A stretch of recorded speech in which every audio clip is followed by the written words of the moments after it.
ज्ञानतिमिरन्धस्य ज्ञानाञ्जनशलाकया चक्षुरुन्मिलितं येन तस्मै श्रीगुरवे नमः। श्रीचैतन्यमनोभीष्टं स्थापितं येन भूतले स्वयं रूप कदा मह्यं ददाति स्वपदान्तिकं। वन्देऽहं श्रीगुरो श्रीयुतः पदकमलं श्रीगुरुन् वैष्णवांश्च श्रीरूपं साग्रजातं सहगना रघुनाथान्वितं तं सजीवं साद्वैतं सावधूतं परिजनसहितं कृष्णचैतन्यदेवं श्रीराधा कृष्णपादान् सहगना ललिता श्रीविशाखान्वितंश्च। नमो विष्णुपादाय कृष्णप्रेष्ठाय भूतले श्रीमते भक्तिवेदांत स्वामिते नामिने। नमस्ते सरस्वती देवे गौरवाणी प्रचारिणे निर्विशेष शून्यवादी पाश्चात्यदेशतारिणे। वंचाकल्पतरुभ्यश्च कृपा सिन्धुभ्येव च पतितानां पावनेभ्यो वैष्णवेभ्यो नमो नमः। जय श्री कृष्ण चैतन्य प्रभु नित्यानंद श्री अद्वैत गदाधर श्रीवासादि गौर भक्तवृंद। हरे कृष्णा कृष्णा कृष्णा हरे हरे हरे राम राम राम हरे हरे। हरे कृष्णा। तो ये अध्याय का आखिरी श्लोक टेक्स्ट 37। पिबन्ति ये भागवत आत्मनः सता पिबन्ति ये भागवत आत्मनः सता कथामृतं श्रवणपुतेषु संवृतं कथामृते श्रवणपुतेषु संवृतं पुनन्ति ते विषया विदूषिताशयन् पुनन्ति ते विषया विदुष्टताशयम् व्रजन्ति तच्चरणसरोरुहान्तिकम् व्रजन्ति तच्चरणसरोरुहान्तिकम्। Translation: Those who drink through oral reception, fully filled with the nectarian message of Lord Krishna, the beloved of the devotees, purify the polluted aim of life known as material enjoyment, and thus go back to Godhead, to the lotus feet of Him, the personality of Godhead. तो यहाँ पे सुखदेव गोस्वामी बोल रहे हैं, जो व्यक्ति भगवान का कथा का अमृत पीता है कानों से, पिबंती ये भागवत आत्मना सताम, तो ये जो अमृत है भगवान का कानों के माध्यम से पान होता है।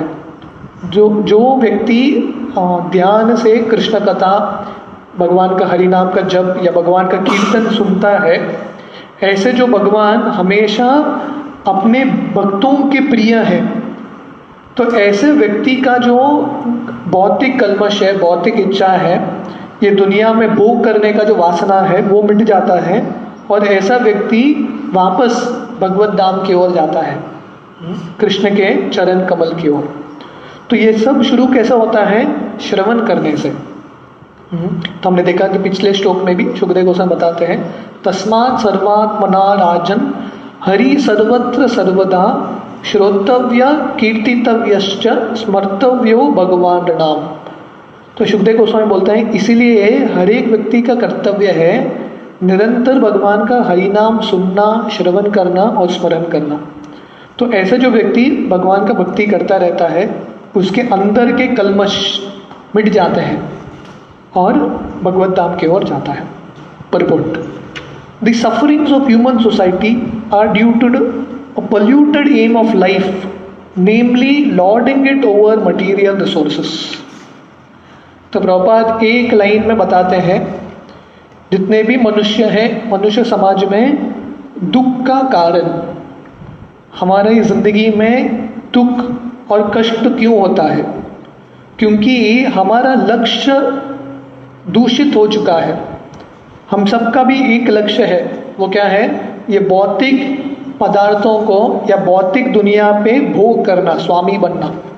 हाँ, ये जो स्वामी बनने का जो वासना है वो सबसे बड़ा दुख का कारण है। जब तक हम भौतिक इच्छा पकड़ के रखेंगे उतना हम हमेशा दुखी रहेंगे। The more the human society engages in the exploitation of undeveloped material resources for sense gratification, the more it will be entrapped by the illusory material energy of the Lord, and thus the distress of the world will be intensified instead of diminished. तो जितना मनुष्य भौतिक पदार्थों को भोग करने का प्रयास करता है, उतना व्यक्ति ये भौतिक दुनिया में और फंसेगा, मुक्त नहीं होगा और फंसता जाएगा ये भौतिक दुनिया में। तो ये हमारे कर्म बनते हैं, कर्म के अलग अलग घाट बनते हैं। जब तक हम भोग करते रहते हैं, हम और ये दुनिया में फंसते रहते हैं। जैसा वो ये जो स्पाइडर के जाल में, मकड़ी के जाल में एक कीड़ा आके फंसता है, तो जितना वो प्रयास करता है निकलने का, उतना और फंसता जाता है। तो ऐसे ही जितना हम भौतिक रूप से आनंद प्राप्त करने का प्रयास करते हैं, उतना हम आनंद प्राप्त नहीं करते, उतना और दुखी बनते हैं, उतना और हम फंसते हैं। तो human necessities of life are fully supplied by the lord in the shape of food grains, milk, fruit, wood, stone, sugar, silk, jewels, cotton, salt, water, vegetables, etc. in sufficient quantity to feed and care for the human race of the world as well as the living beings on each and every planet within the universe. तो भगवान ने हम सबके ज़रूरतों के लिए इतना सारा चीज़ दिया है। तो हमने देखा कि पिछले 2-3 श्लोक के पहले शुकदेव गोस्वामी बताते हैं कि कैसे हम सबको हमारा बुद्धि का प्रयोग करके कैसे भगवान हमारा हर एक पद पे मदद कर रहे हैं, वो जानना चाहिए। हमारे शरीर के अंदर ही हमारा जो हृदय का धड़कन है, हमारा जो डाइजेशन है, दृष्टि है, सोचने का जो शक्ति है, सब भगवान से ही आ रहा है। और ये शरीर का पालन करने के लिए भगवान इतना सारा सामग्री दे रहे हैं। खाने के लिए अलग अलग धान्य है, अलग अलग फल है, हर एक फल का अलग अलग स्वाद होता है, दूध है, लकड़ी है, बिस्तर बनाने के लिए, बैठने के लिए जगह, पत्थर दिया है, शुगर, मिठास के लिए शुगर है, पहनने के लिए सिल्क है, ज्वेल्स है, सब्जियां हैं, पानी है, इतना सब कुछ भगवान ने दिया है। पर जब तक हम एक्स्ट्रा, जब लोभ रहेगा, तब इन चीज़ों से हम संतुष्ट नहीं होते। तो इंग्लिश में सेइंग है, there is enough for every man's need but there is not enough for even one man's greed. तो ये दुनिया में हर एक के ज़रूरत के लिए बहुत कुछ है। इमेजिन कीजिए कितने लोग हैं ये दुनिया में, करोड़ों अरबों लोग हैं, कितने जंतु हैं, इतने सारे प्राणियां हैं, जीव है, पर फिर भी हर एक के लिए सामान है ये दुनिया में। जीवित रहने के लिए खाना है, सोने के लिए जगह है, सब कुछ है। पर जब व्यक्ति लोभी बनता है, उसको पूरा दुनिया भी मिल गया, वो संतुष्ट नहीं बनता, उसको हमेशा इच्छा रहता है मुझे और चाहिए। इसलिए जब वामन देव आते हैं बलि महाराज के पास छोटे से बटू के रूप में, तो बलि महाराज पूछते हैं उनको क्या चाहिए। तो वामन देव बोलते हैं मुझे 3 पद ज़मीन दे दो। तो बलि महाराज बोलते हैं मैं तीनों लोक का स्वामी हूँ, तुम सिर्फ 3 पद ज़मीन मांग रहे हो। तब वामन देव बताते हैं अगर व्यक्ति संतुष्ट नहीं है, पूरा दुनिया का भी राजा बनेगा तो संतुष्ट नहीं रहेगा। अगर व्यक्ति संतुष्ट है, उसको जितना चाहिए उतने में वो संतुष्ट होगा। तो वामन देव बोलते हैं मुझे तो 3 पद ज़मीन ही चाहिए, वो मिल गया तो मैं संतुष्ट हूँ। The supply source is complete and only a little energy by the human being is required to get his necessities into the proper channel. तो भगवान हर एक व्यक्ति को सप्लाई कर रहे हैं। अल्टीमेटली सब कुछ भगवान से ही आ रहा है, क्योंकि भगवान पूर्ण है। ओम पूर्णम अद पूर्णम इदम। क्योंकि भगवान पूर्ण है, हर एक व्यक्ति के ज़रूरतों को भगवान पूरे करने का क्षमता रखते हैं। तो इसलिए शरीर का मेंटेन करने के लिए बहुत संघर्ष करने की ज़रूरत नहीं है। हमारा मेजर संघर्ष शरीर के और परिवार के रक्षा के लिए नहीं होता। हमारा मेजर संघर्ष होता है अलग अलग सुख सुविधा प्राप्त करने के लिए, है कि नहीं। अगर बाइक पे काम चल सकता है तो महंगा कार लेने की ज़रूरत क्या है?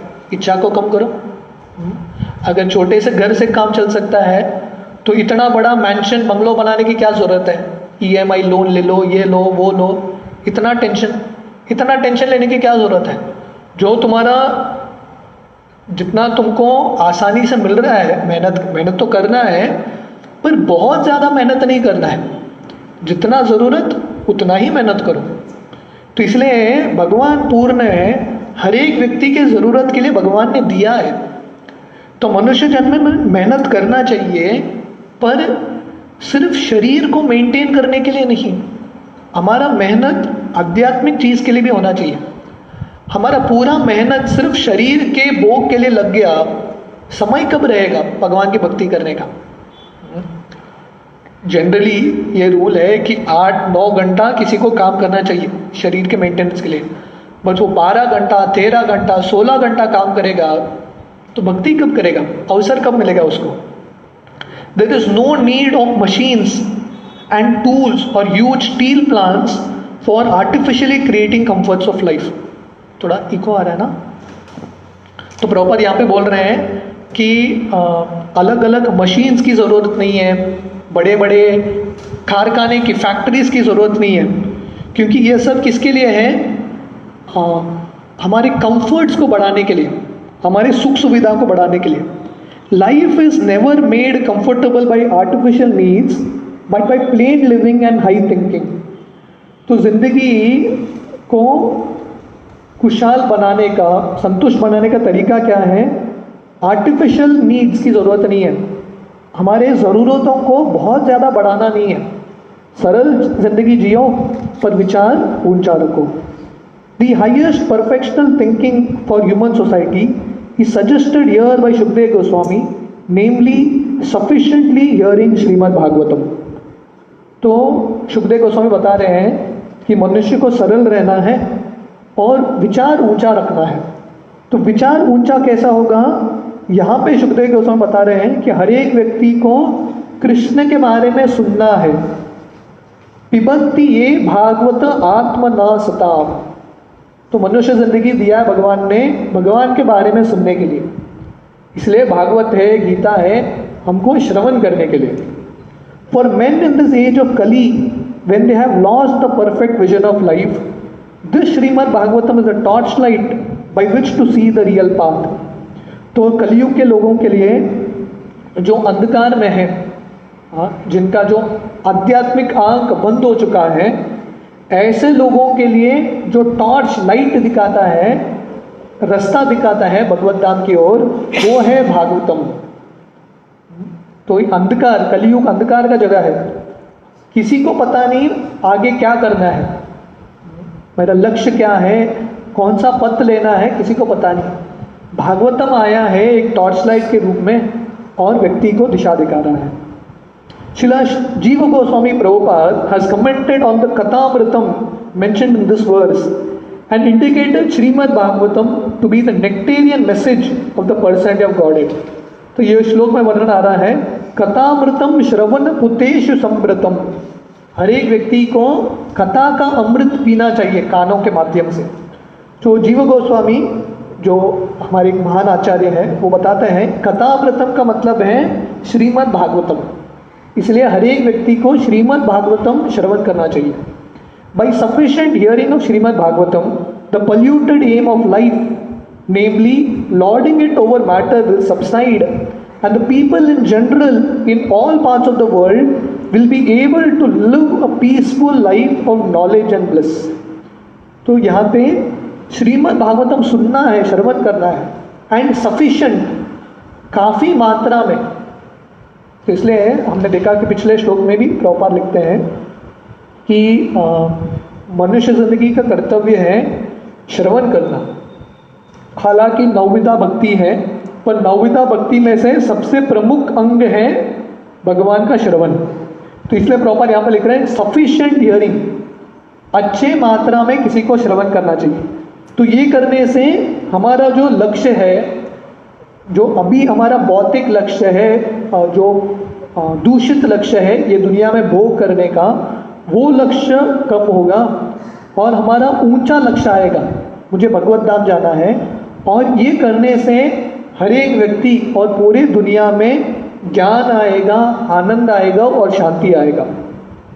For a pure devotee of the Lord, any topics in relation with his name, fame, quality, entourage, etc. are all pleasing, because such topics have been approved by great devotees like Narad, Hanuman, Nanda Maharaj and other inhabitants of Vrindavan. Certainly such messages are transcendental and pleasing to the heart and soul. तो इसलिए शुद्ध भक्त को भगवान के विषय में, भगवान का नाम, रूप, गुण, लीला इत्यादि के बारे में श्रवण करना चाहिए, क्योंकि ये विषयों को बहुत महान आचार्यों ने स्थान दिया है और बोला है कि ये विषयों के बारे में हमको सुनना है। नारद मुनि, हनुमान जी, नंद महाराज और जो महान ब्रजवासी है, वो सब लोग हमको सिखाते हैं कि हमको आनंद प्राप्त करना है तो भगवान का कथा सुनना है। तव कथामृतम तप्त जीवनम श्रवण मंगलम श्रीमदाततम भुवि गृह्णन्ति ये भूरिदादना। तो गोपियाँ बोलती हैं तव कथामृतम तप्त जीवनम, जो भगवान का कथा है ये हमारे हृदय के जो ताप है, कल्मश है और जो दर्द है उसको मिटाता है, और ये करने से हम सबके ज़िंदगी में शुभदा, मंगलमयी जो वातावरण है वो आएगा। इसलिए हम सबका कर्तव्य है भगवान का कथा ज़्यादा से ज़्यादा सुनना, पढ़ना, भागवतम और दूसरों को सुनाना। By the constant hearing of the messages of the Bhagavad Gita and later of Srimad Bhagavatam, one is assured herein by Srila Shukadeva Goswami that he will reach the personality of Godhead and render him transcendental loving service in the spiritual planet of the name of Golok Vrindavan, which resembles a huge lotus flower. तो शुकदेव गोस्वामी यहाँ पे वर्णन कर रहे हैं कि जो भगवान का निरंतर कथा करता रहता है, सुनता रहता है, नित्यम भागवत सेवया श्रवणता स्वकता कृष्ण पुण्य श्रवण कीर्तन हृदयंतस्थो ही अभद्राणि विदनोति सताम।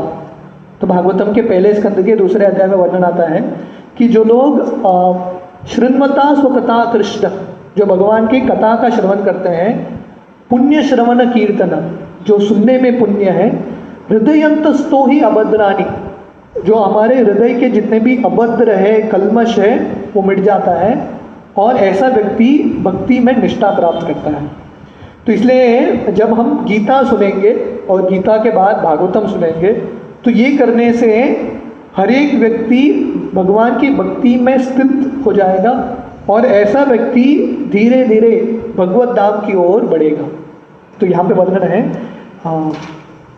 व्रजंती तच्चरण सुरोरुहांतिकम, तो ऐसा व्यक्ति कृष्ण का चरण कमल या परम धाम की ओर जाएगा।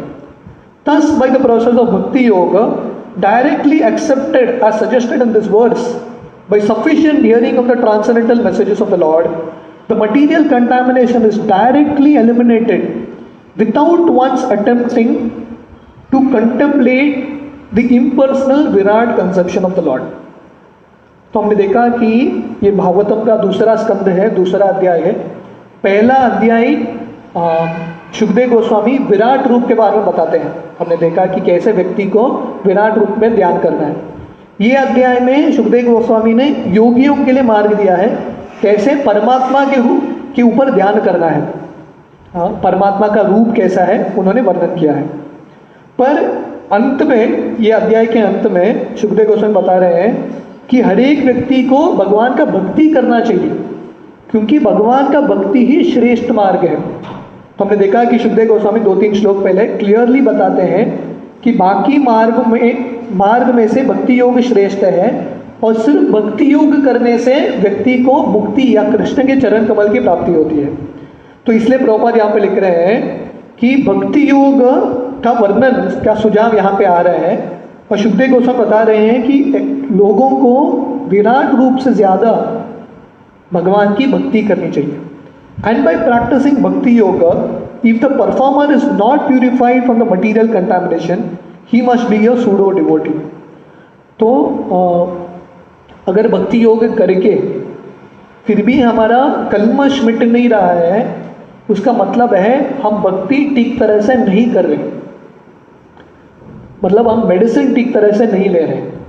मेडिसिन तो बहुत पावरफुल है भक्ति योग का, पर हमारा हृदय के कलमश मिट नहीं रहे, मतलब हम ठीक तरह से नहीं ले रहे हैं मेडिसिन को। तो वापस हमको जाके देखना पड़ेगा कौन सा मेडिसिन मैं ठीक तरह से नहीं ले रहा हूँ, डोज मुझे शायद बढ़ाना पड़ेगा। For such an impostor there is no remedy for being freed from material entanglement. तो प्रभुपाद यहाँ पे लिख रहे हैं कि हर एक व्यक्ति को भक्ति करना चाहिए, पर भक्ति करते हुए भक्ति के नाम पे गलत कार्य करेगा तो उसके भक्ति के जीवन में प्रगति नहीं होगा। तो भक्ति भी करना है और जो गलत कार्य है उससे मुक्त होना है। तो इस तरह से हम करते रहेंगे, भगवान का श्रवण कीर्तन करते रहेंगे। तो सुखदेव गोस्वामी यहाँ पे आश्वासन दे रहे हैं, ऐसे जो व्यक्ति है हम सबको अल्टीमेटली भगवत धाम की प्राप्ति होगी और कृष्ण के चरण कमल पे आश्रय मिलेगा। तो यहाँ पे ये अध्याय समाप्त होता है, chapter 2 the Lord in the heart. अगला 2 अध्याय है, बहुत सुंदर अध्याय है, pure devotional service the change of heart. तो ऑलरेडी ये पहले अध्याय में हमने देखा कि विराट रूप का वर्णन आ रहा है, ये अध्याय में मैक्सिमम परमात्मा का वर्णन आया था। पर अगले अध्याय में सुखदेव गोस्वामी भक्ति के बारे में बताते हैं, शुद्ध भक्ति के बारे में, और कैसे हृदय का परिवर्तन हो सकता है। जो अगला अध्याय है बहुत सुंदर अध्याय है, बहुत प्रैक्टिकल वर्सेस हैं हम सबके ज़िंदगी के लिए। तो हम ये थोड़े दिन बाद हम ये अध्याय शुरू करेंगे, तो हम वी विल अनाउंस एग्जैक्टली कौन सा डेट पर हम शुरू करेंगे। बहुत बहुत धन्यवाद। हरे कृष्ण।